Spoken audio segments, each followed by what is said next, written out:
Akala ng maraming tao na kapag sila ay namatay, ay tapos na ang lahat. Akala nila, makapahinga na sila.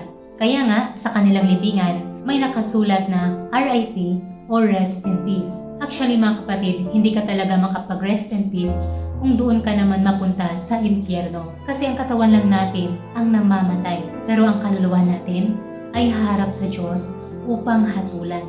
Ayon sa mga Hebreo, kung paanong itinakda sa mga tao ang mamatay na minsan at pagkatapos nito ay ang paghuhukom. Kaya habang nabubuhay pa tayo, tiyakin natin na mayroon tayong kaligtasan. Kaya sa anong parang pagsisihan ng ating kasalanan at mamuhay araw-araw na ayon sa kalooban ng Diyos. Kung ipinahayag natin ang ating mga kasalanan, ay tapat at banal siya na patatawarin ang ating mga kasalanan at tayo lilinisin sa lahat ng kalikuan. Sabi sa mga Gawa chapter 2, verse 38, at sinabi sa kanila ni Pedro, "Mangagsisi kayo at magbautismo ang bawat isa sa inyo sa pangalan ni Hesukristo sa ikapagpapatawad ng inyong mga kasalanan at tatanggapin ninyo ang kaloob ng Espiritu Santo." Mga kapatid, tanggapin natin ang Panginoong Hesus bilang Panginoon at tagapagligtas ng buhay natin. Upang kung sakaling dumating ang kamatayan, ay handa tayo at hindi tayo matatakot mamatay. Dahil alam natin na lilipat lang tayo ng tirahan doon sa langit. Ngunit kung mamatay ka nang wala sa buhay mo si Jesus, siguradong ang pupuntahan mo ay sa impyerno. Kaya kailangan natin talagang tiyakin na mayroon tayong totoong pananampalataya. Dahil hindi lahat ng tumawag sa Kanya, Panginoon, Panginoon, ay mapunta sa langit. Kundi yung sumusunod sa kalooban ng Ama